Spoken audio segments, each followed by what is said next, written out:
unasikia saa zingine kaa ndege, sio ndege.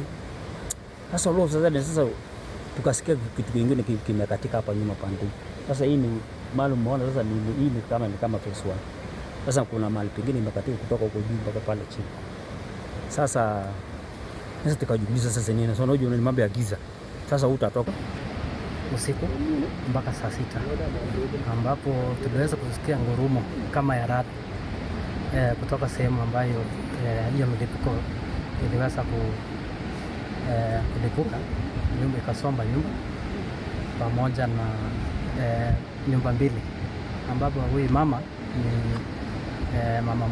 mother-in-law yangu, na kulingana na